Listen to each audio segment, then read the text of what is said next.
Welcome, Carm Capriotto, the Service Aftermarket's podcast pioneer with the gold standard of aftermarket business podcasts. Join me for Aftermarket Insights as we advance the aftermarket. And as always, know that you'll learn just one thing. Find us on your favorite podcast listening app and remarkableresults.biz or on my YouTube channel.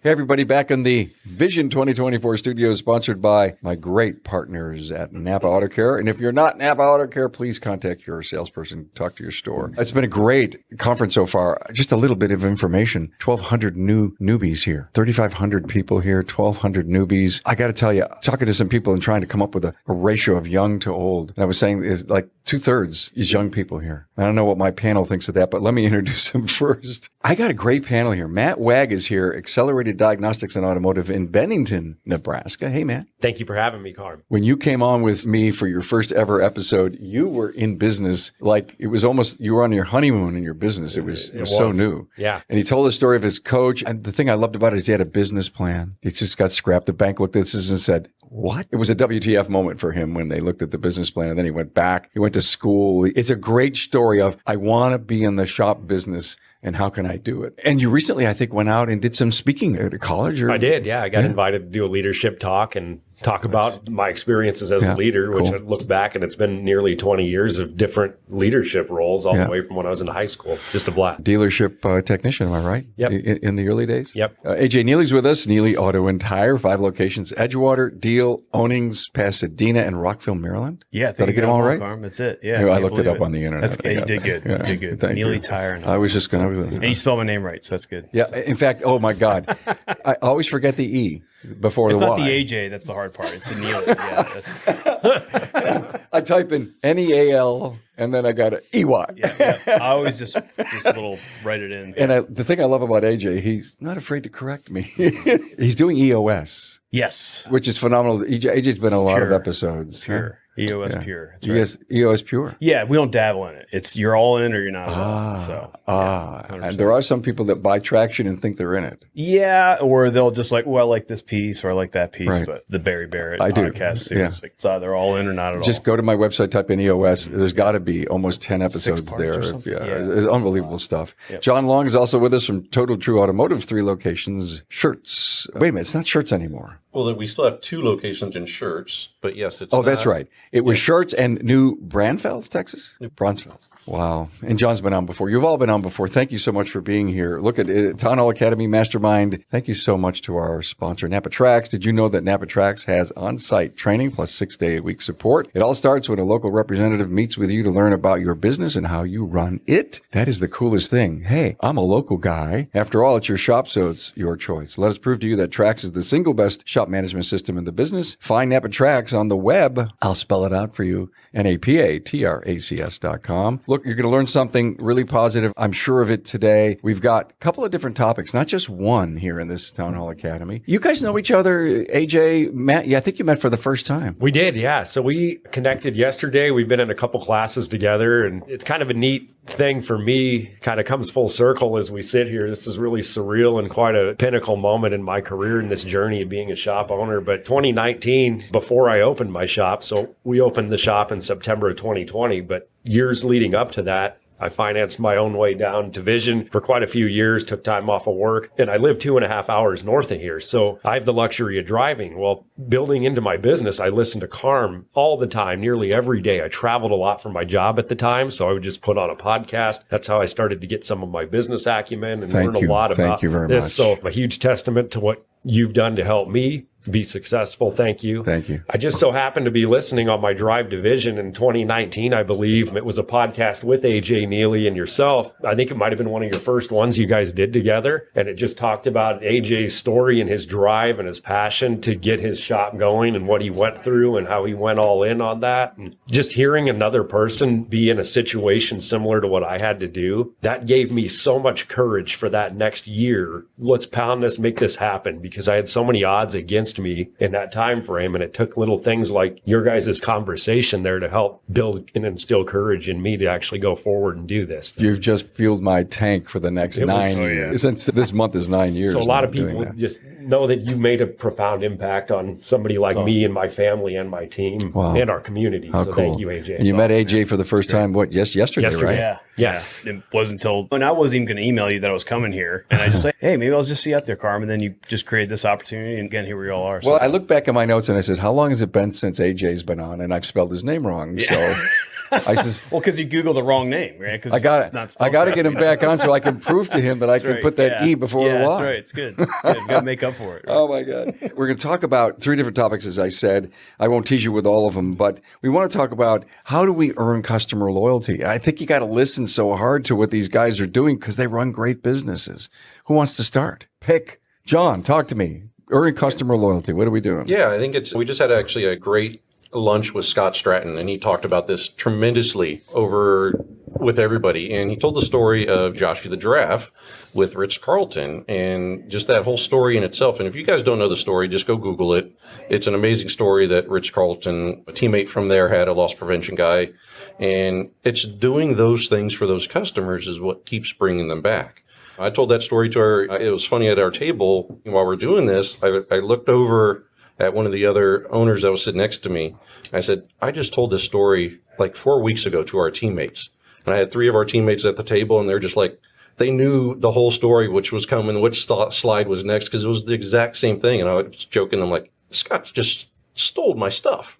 He just stole my stuff here. The thunder. Yeah. It's just doing stuff for those customers to bring them back, doing the unexpected. It's when you do something unexpected, is that good or bad? But obviously you want the good stuff. But that's what they remember, making those memorable moments. Yeah, it's those stories. I had a guy tell me, and think of it this way, right? Bottom of the 9th, 2 outs. What did you do to wow that customer, right? And that's what they talk about. It's the stories. It's not the fancy stuff like, oh, the 5-year, 50,000-mile warranty, the 0% financing, the ASC certified tech. They don't care about that stuff. They want to know, what did you do to drive it home? And again, if the goal at the end of the day is keeping people safe and reliable on the road, how'd you get them to soccer practice? How'd you get them to on that trip? Those are the stories. And that's the stuff that's easy to talk about, right? And so you don't have to remember the unique selling points of your business. You can just, those stories, it's like good bacteria. You're experience makers. Who wants to come in and get their car fixed? They don't care about that. But they come in and get their car fixed and they're in pain, if you will. And when they walk out, they feel good about having chosen you, or you've given them a greatest experience in the world. Doesn't that build customer loyalty? It absolutely does. And I always say the word sticky. How do you make sticky customers that want to keep coming back? Yeah. I think one of the things we really work on, and one of the things that I've really stressed and has have in my business model, is being a little bit heavy staffed on the front end of things. That way, we have the ability to keep up with communications. I think a lot of places really struggle with communicating properly or being a little bit short on manpower to be able to give that experience. So the way that I went about it was I decided to hire 2 very top talent service advisors that are exceptional. They have 2 different skill sets. They work great with 2 different styles of people. These guys are polar opposite personalities, but they work very good and complementary. So that's one of the things that we've really tried to hone in on this store, is just how do we make this experience? Because we know that experience these guests have is the most important thing. How do we turn that bad situation into something that they can enjoy at least a little bit? He brings up such a great point about having the right personality. I remember hearing some guys talk, who was selling tires, AJ, for example. You've got a really good tire person on the counter and someone who isn't. If the incentive is individual, then this guy who doesn't know tires really well is going to never give up the opportunity to give it over to the real good tire person. And the good tire person closes 90% of all deals. And so having a person who knows tires so well, it's just, hey, listen, I'm going to toss you off to Matt. He's going to make sure you get the right tire for the right reason. And we've got so many choices here. And that's so smart, by not putting an individual who can handle a high dominant customer, is demanding and high, and some people can't. And you got to put that dominant service advisor in front of them to be there, if you will, equal. Yep. Absolutely.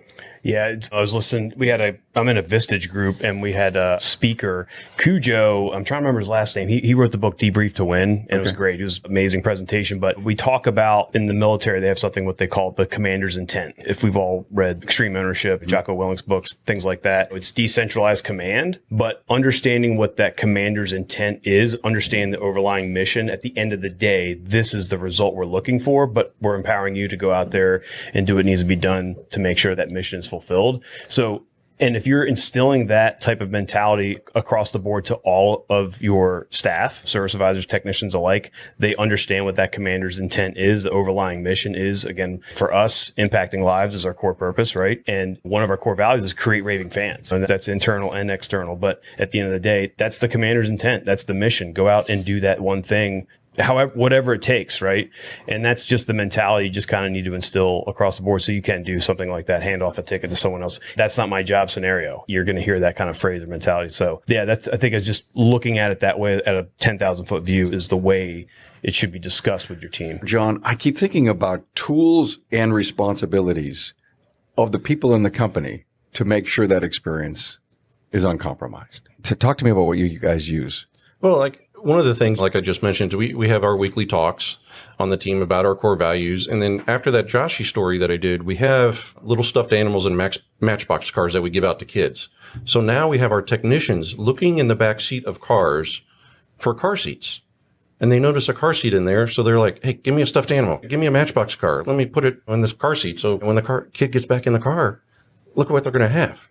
And it just immediately it took off. So, I mean, they're looking around the car for, okay, is there a sticker of Taylor Swift sticker on it and a CD playing of Taylor Swift in the car? You're not giving away tickets, are you? No, Okay. I can't afford that. No way.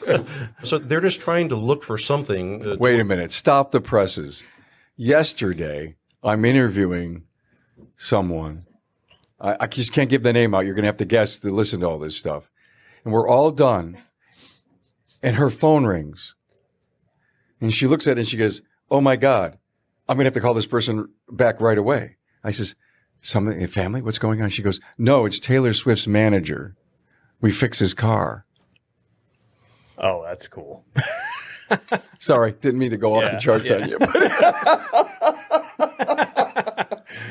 I know somebody who knows. Yeah, no kidding. Right. Don't let the word go out. Yeah. Now you've made me lose I'm my sorry. train of thought. I'm like, No, wow. sorry. Taylor Swift. Yeah. Yeah. So anyway, Yeah. so our technicians are while they're working, they're just looking around the car, seeing what clues they can pick up to give it to our advisors to even help them in the selling process or just do anything to upserve that client on it. So they're just constantly looking around on it. It's a team effort. You've heard the story from Matt Lockowitzer, who's done this stuffed animal thing in a special. Every year there's a different version of their stuffed animal. And Matt, I think, Tracy, 29,000 was it last year out of his multi-store operation? Unbelievable. They backseat, whatever they had to do to get this. And people come in to get the new version of the animal every year. That's it. Well, isn't that cool? I mean, Yeah. that's the neatest hook in the world. Yeah, that is. If you're going to do that kind of It's the little things. Just Scott even brought that up. And I've kind of just really trying to relay this to our team back home. It's like, it's the big difference is getting the little things right. Mm-hmm. And then just in that scenario too, it's the unexpected extras. What did we do to wow that customer, whatever it is, and making it personal. So I think that there's always room for improvement for all of us, but it's not doing it as if, oh, I got to check a box and do this for this customer. It's just this instilling this want to really serve our customers. And again, our industry is horrible because it's a negative buy. Like no one is like, oh yeah, I'll get my oil changed today. No one is saying that. Now I get to buy 4 tires for my vehicle. Like no one is looking forward to spending their hard-earned money, especially in our industry with as much as it's gone up. So whatever we can do to just like someone's going to have a $3,000 bill, but walk out with a massive smile on their face. It's just that experience, that story. What story did you create? Hey, let's face it. Your shop management system is the single most important tool in your shop, period. Napa Trax has made selecting the right shop management system easy by offering the industry's best, most comprehensive SMS. Now, it all starts when a local representative meets with you to learn about your business and how you need to run it. After all, it's your shop, so it's your choice, and having local representation is a huge plus. Customizing tracks to your business, whether you're a one-person shop or a large multi-bay or multi-location company, a representative consults with you to help optimize your shop's workflow, efficiency, and profitability. Trax always has the flexibility to do business how you need to do it, which means it can also grow as your business grows. And unlike the other guys, will be there for you after installation with the best training and support in the business. Yes, a learning management system tailored to each role in your company. Simply put, Trax was designed and built for shop owners just like you. Visit us on the web at NapaTrax, that's NapaTracs.com.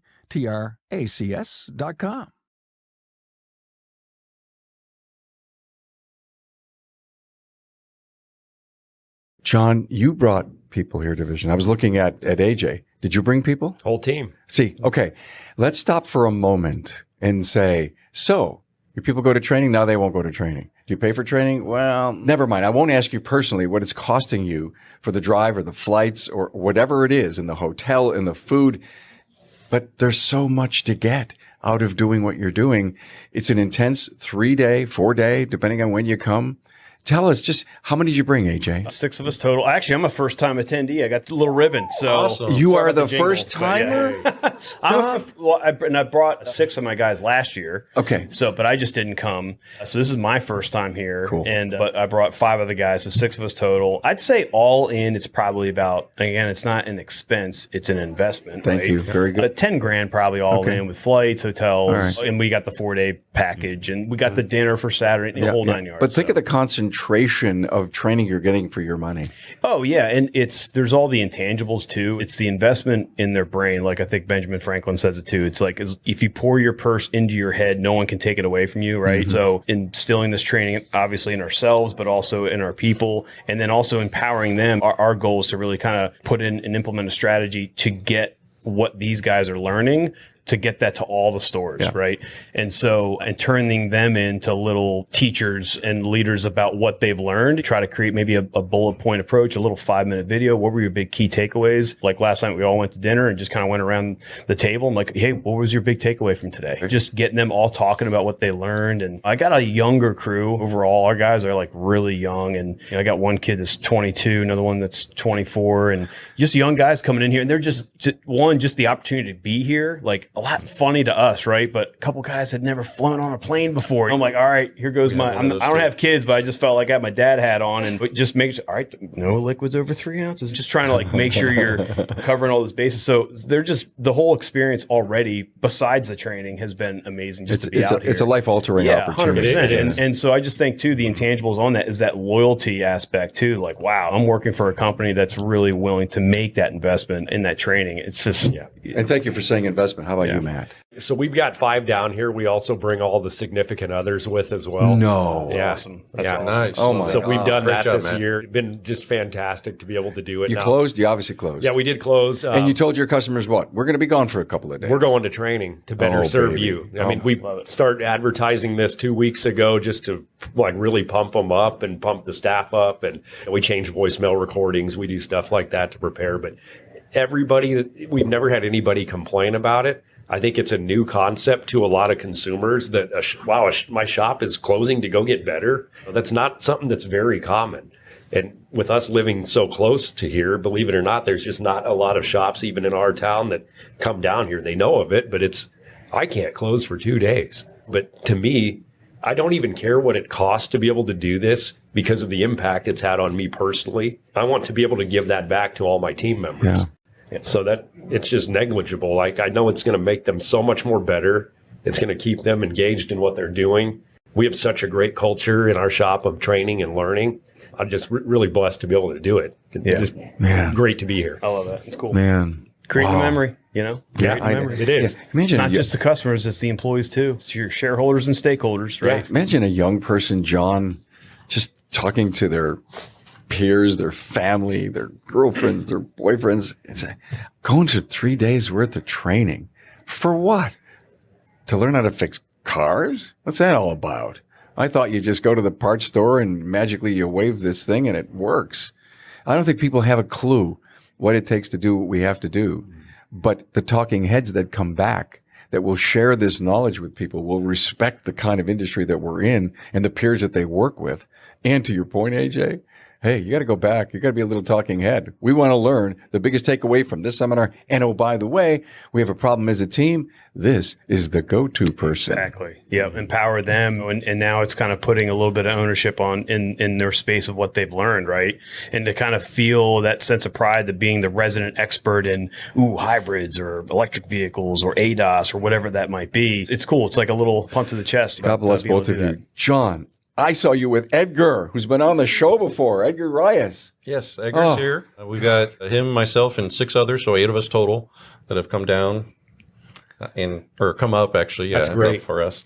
I have not expected that in this episode that we would talk about this until I asked all of you before we turned on the mics. And I think, I'm going to guess, you're only one of 200 shop owners here that have their teams with them. And there could be 500 because every time I run across somebody that I know that I've interviewed or I've been to their place, I say, in Buffalo, coming down from Buffalo, me, Jim Fleischman, and there were 8 of us on the plane coming to Vision. Yeah. Yeah. Super cool. Another really cool side story. There's an independent group, and we meet monthly in town. Been doing it for 8 years. It's kind of an independent 20 group. And one of the owners said, I'd love my son to go. It's probably too late. And one of Jim's people couldn't make it. What do you think he did? There you go. He called his buddy and said, send your son. Let's go.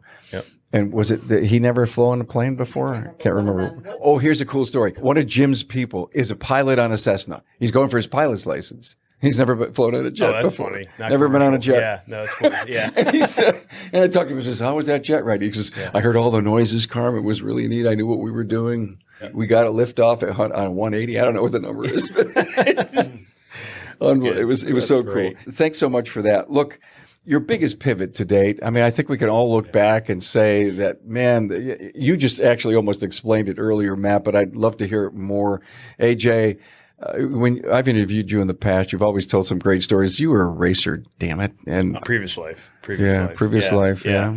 Big pivot. Yeah, well, I have to say, like, on more just being a little vulnerable here too on the personal side, I've gone through a lot really in the past year and a half. And there was a divorce that was a huge unexpected event that occurred at the end of 2022. And that in itself, just when you're getting Store 5 online, there's a lot of added stress. But I love the fact that Ed Milepi, that opening keynote speaker, it's all about we all have to suffer. Suffer is where the growth really comes through. When you're going through real tough times like that, that's for me, for example, I'm a man of faith and I'm always going to lean in on that and know that there's a reason, right, that this is happening.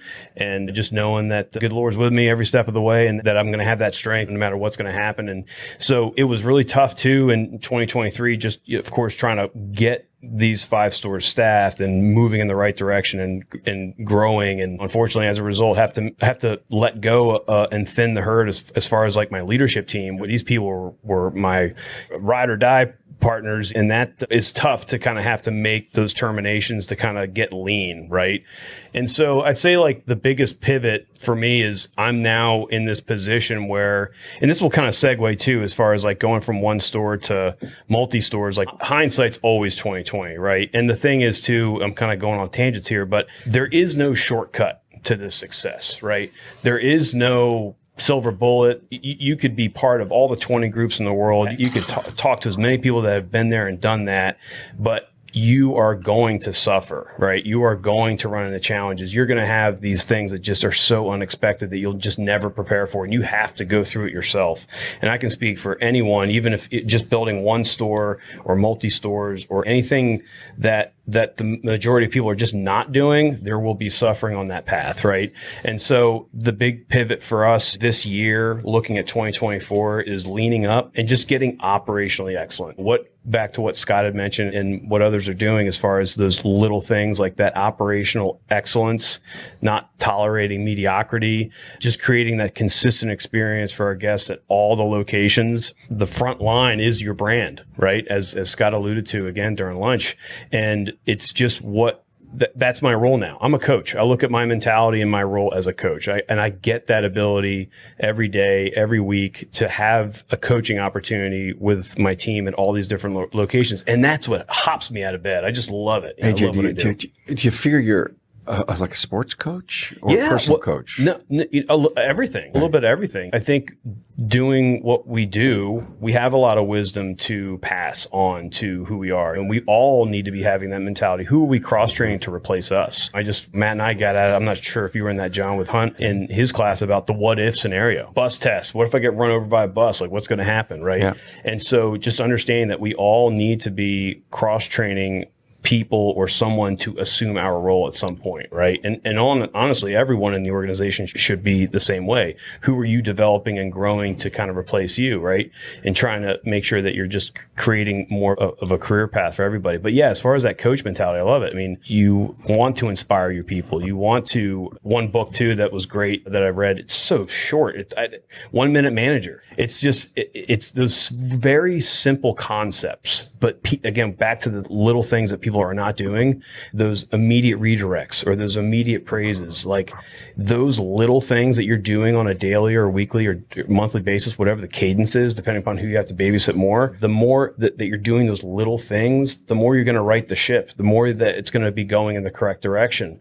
And so it's that feedback loop, that proactive communication. It's all these little things that you need to be making sure that you're being intentional about this stuff. And that makes a massive difference throughout the entire organization. Guys, I don't mean to steer this ship in a little different direction, but you just inspired me to think that Hewlett-Packard years ago in the 70s had this concept called management by walking around. Mm-hmm.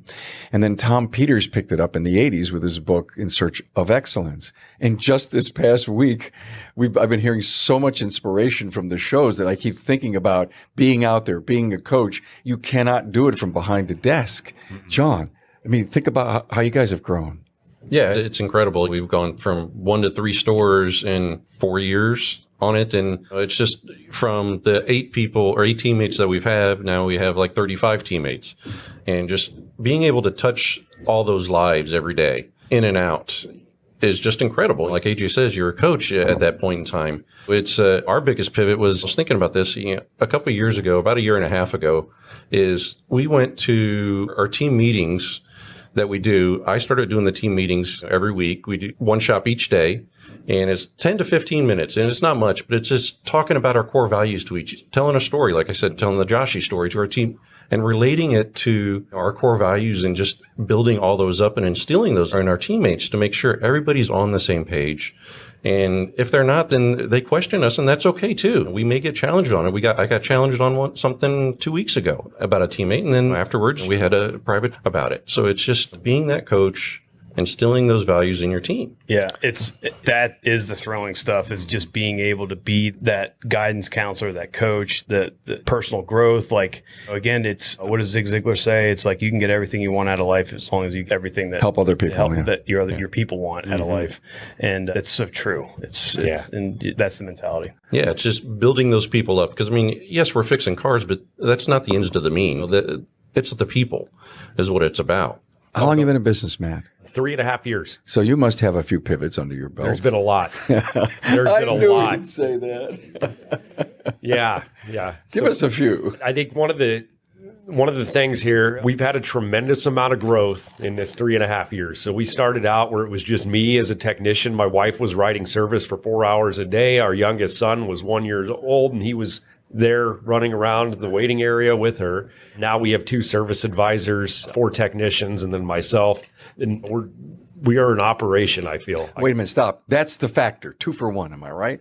Is that how you run your business? Yeah. 2 for 1? Okay. Absolute minimum 2, 3. But okay, all right, go ahead. And that's kind of where I go back to being a little bit heavy on this front end staff, but there's been a lot of stuff I've had to learn the hard way, and I'm not perfect. And Wait a minute, put your hands up if that's ever happened to you. 2 hands. Okay. And I, as a leader, will go out and I'll flat out be the first one to say, hey, I messed up. I didn't do something right. Call me on it. But I also expect my teammates to do that stuff too. One of the things that happened in 2022, and we did an episode about this, was when I had a pretty serious arm injury. And I was at a transitional point in the business then because I was still very entrenched into the day-to-day work. So I'm still at the counter writing service half the day. I'm still fixing cars half the day. I had a bad injury and it took me off the floor for 9 months. I couldn't turn a wrench if I wanted to.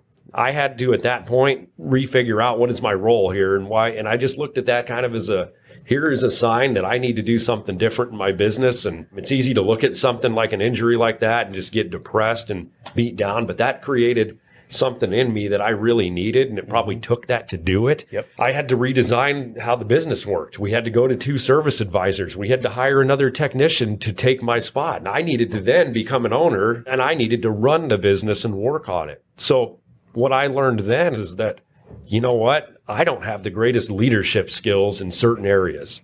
And it was really starting to cause issues. There was a lot of complacency. There was me letting people get away with things they probably shouldn't. It was starting to change the culture of the business. I learned early on that I wasn't hiring people for the right reasons. I'm hiring more for skill sets and what a resume's shown rather than who is a fit here, who has a good attitude, who's a team player. So my biggest pivot to date is this last year having to redefine what I need to be as a leader and then putting steps in place to do that.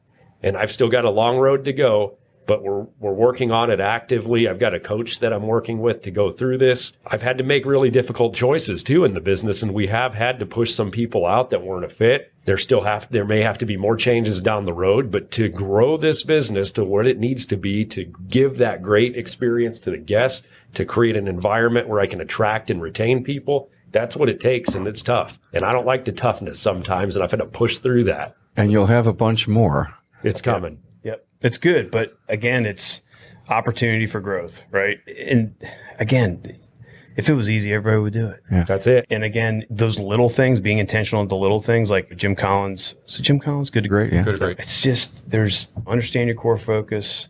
It's sharpen the saw. It's why we're here. Again, the 1% of the 1% are here. And it's because we're intentional about it. We're not checking a box. We really care. We really deeply care about what, and also too, I think we're all just fired up to be in this industry. I think we just absolutely love it with a passion. And again, that's why we're here. It's new and it's different and it's challenging each and every day. And if you don't like that, then just keep turning wrenches or get out. Right. And there's nothing wrong with that. And I think sometimes, and actually we've hired some people that were at least seen the resumes. I'm sure we all have, where someone did dabble into ownership, realized it wasn't for them. You know what? I just want to work on cars, and that's great. And I don't think that's a bad, not at all. It's not a bad thing. Not at all. Anyway, we've talked about this a lot. And I would believe, AJ, Matt, John, that you would find an individual once you qualified that they weren't transitioning so that they own another shop, but that they truly said, I'm not built for leadership. I'm not built for ownership. I'm really built to serve customers here in the bays, in the shop. Send me to class. Continue to let me learn, and I'm going to be one of your most loyal people. That's a great interview to hear. And so there's the entrepreneurs, right? But we all have intrapreneurs too that we need to make sure we're always giving them the tools they need, developing them. And that's a win because they don't want to take the risk of what we go through as entrepreneurs, but they do want to thrive. They do want that ability to better themselves professionally, personally. And then along with that, as the result of that comes the paycheck. These are the people too that aren't like looking for the handout. These are the people that like ultimately do care about, and they're with you because they align with who you are and who you stand for and your reputation, your brand, your values, whatever they may be. And those are the people that you just want to continue to develop and create that opportunity for them to be a lifer. Thanks, guys. I want to do a clinic right now, a multi-shop owner clinic. We have one person here at the table that only has one store, and that's great, and that's okay. But we also have AJ with 5 and 3 from you, right, John? Yes, 3 so for now. 8 amongst you. By the way, what kind of great advice would you have this gentleman? Because he told us before we turned the mics on, he's toying with a new business plan that could include growth. Well, I could just start vomiting out all this stuff, but Matt, what big questions do you have, you think, as far as that, you as a single store owner, what are and maybe the question's just as simple as I don't know where to start, but tell me, where's your head at? I think the thing for me is when I wrote the original business plan, I was looking 3 to 5 years out. And we've surpassed all of that. Just thank the Lord for all of that. But now I got to look at what do we do next? Because I feel that I was given a gift set to go give back skills to the community. And you guys do, and to take care of people properly. We've probably all worked for employers that didn't value us. And so I feel like I still need to spread this gift that I've been given. So I'm looking now, do we build a property and with double the amount of bays. But I'm kind of at the point now where I'm really exploring that. And this is a really unique opportunity because one of the things I'm looking at is, would it be an option for me to go multi-store, take a store across town? Then I really can put my footprint out and get back to a lot more areas. So I guess my first question for both of you guys would be, what was the feeling you had to finally go from 1 to 2? I'm right there with you. That fire in the belly was there because I remember I had an inflection point. My point was it started with the one location, and that first podcast to do with you kind of talked about that story. But I remember distinctly, like I was shuttling a customer home, and I remember driving back to the shop, and I was sitting at a traffic light. I'm like, is this it? I mean, because the shop was running on its own. I had 2 advisors. I had the 4 technechnians. Everything was running. I could take time off. It was so easy, so smooth. I got to do another one. We did it. The plan was to build the business to run on its own, right? And that was the function, and the goals were met. But I was like, there's more. There's got to, like, I have enough fire in the belly that I can't plateau. I don't want to plateau. I agree that there's like a God-given ability here that we got to, this is my ministry. I want to make sure that we can continue to preach this. So it was in your, so it sounds like you have that passion, that fire, that drive, and that is an absolute must because it will be difficult. But to go to 2, it was more, I thought 2020 was going to be the year that we were going to go multi-store ownership. And of course, the pandemic hit. Yeah. We just went more into preservation mode. Right. And so, but then as a result of that, there was a lot of access to capital. So the PPP, we had a great year too. It was our best year ever. So then it was 2021 that we decided we wanted to kind of pursue this. And meantime, right, it's just like trying to hire a great technician. We need to always be recruiting. But you always need to be also recruiting as far as a potential shop location, right? Just trying to network with the other shop owners in your area, try to identify the ones that align with you. There's a lot of different ways of doing this. There's the new build approach. There's the brownfield approach. There's the acquisition approach of an existing business. I will say this. I can tell you what not to do as far as buying a business. Frankly, it's not necessarily about buying or finding the business that I'm interested, but it's about, are you ever ready with processes and systems and good HR and finance, all that stuff before I jump into something and then realize, whoops, we have failed miserably. Both of these places are suffering because I didn't prepare. That is true. You do want to make sure you have a massive reserve that's there. You do need to make sure that your baby, your firstborn, right, is running well and on its own, because you will not be there, right?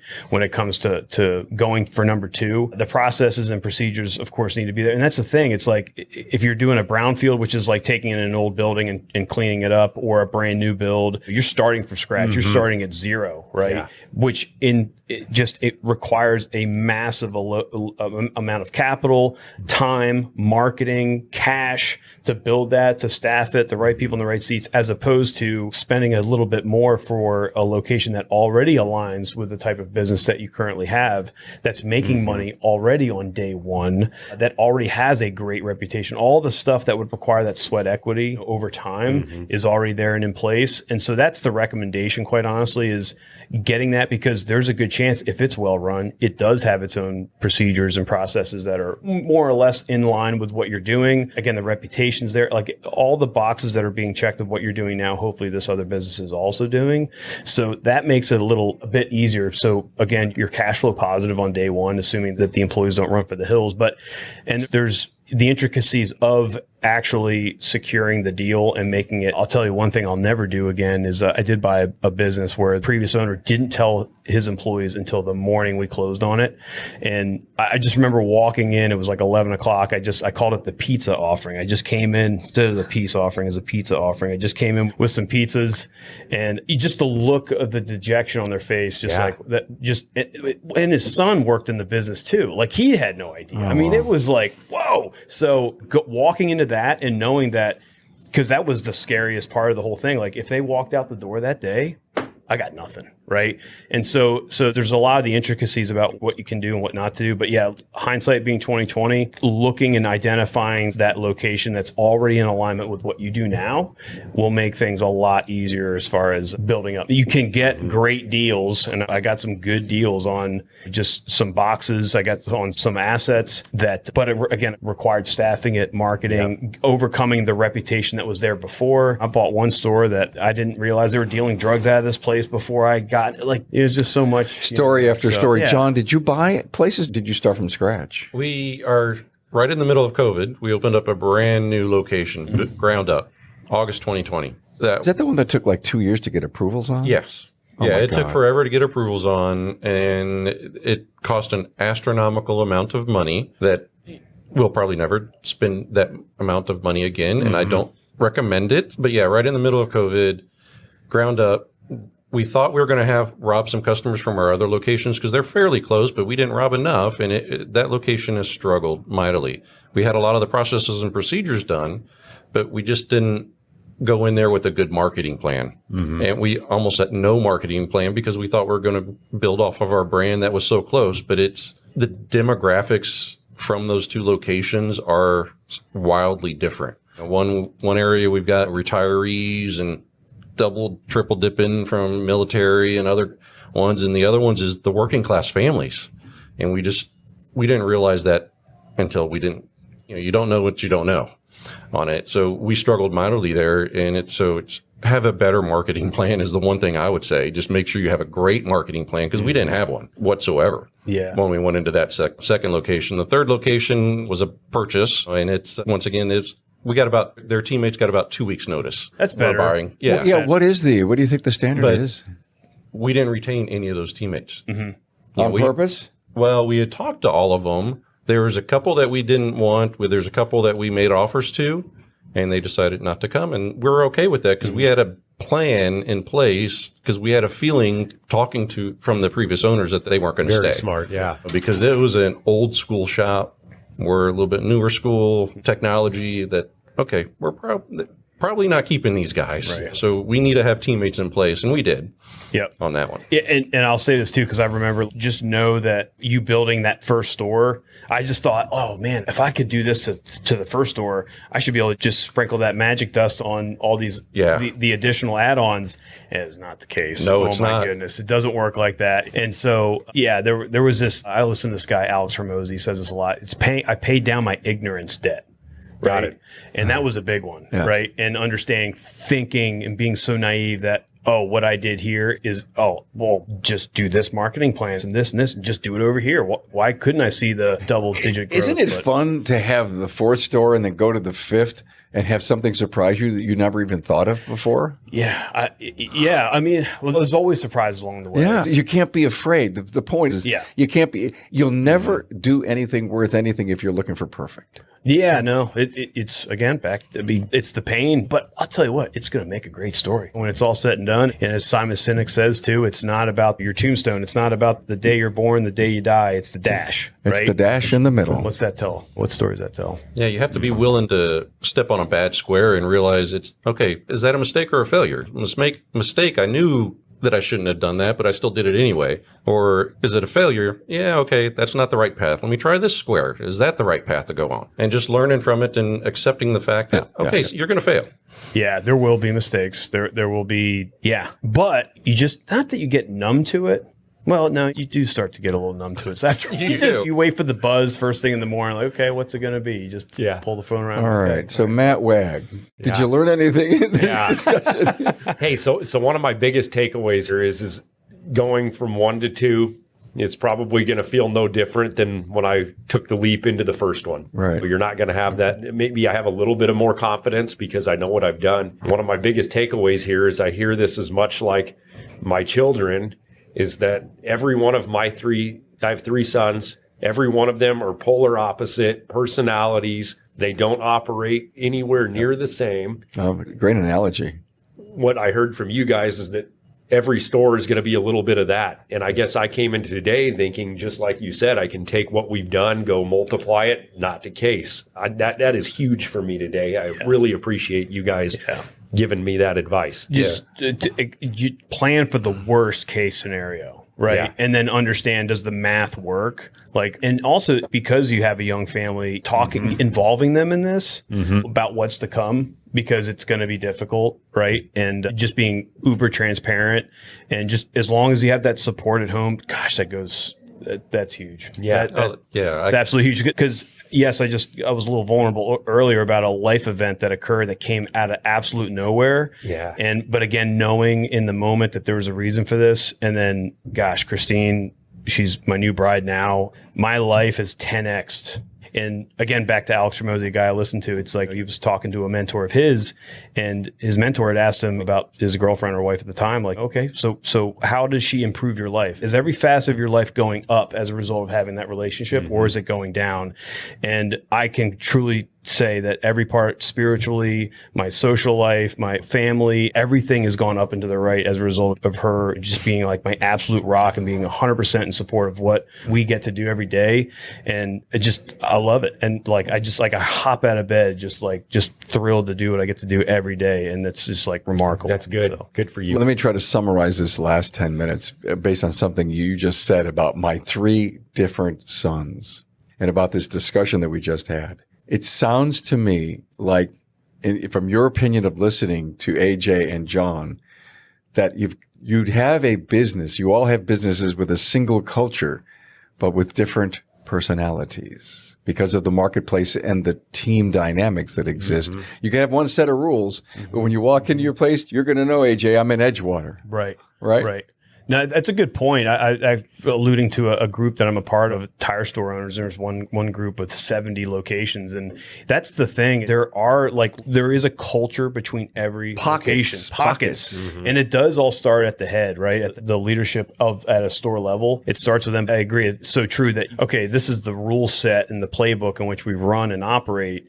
And there's different styles of leadership. And there's not like really, there's the Steve Ballmer from Microsoft. He's like almost like Ric Flair. And then you've got John Maxwell, which is very much more like a pastor, right? So you have very different types of, and there's not anything wrong with it. It's just being, but it's what works. It's authentic. It's what works with you and what you feel most comfortable in your bones. Being a leader that wants to give to people and share everything around you. Matt Wagg, Accelerated Diagnostics and Automotive, Bennington, Nebraska. AJ Neely, Neely's Auto and Tire. John Long, Total True Automotive out in Texas. Thank you so much for being here. Thanks to Napa Tracks for sponsoring and Napa Auto Care for having us here at Vision 2024, guys. Thanks. Thank you. Great. Thank you guys. Appreciate it.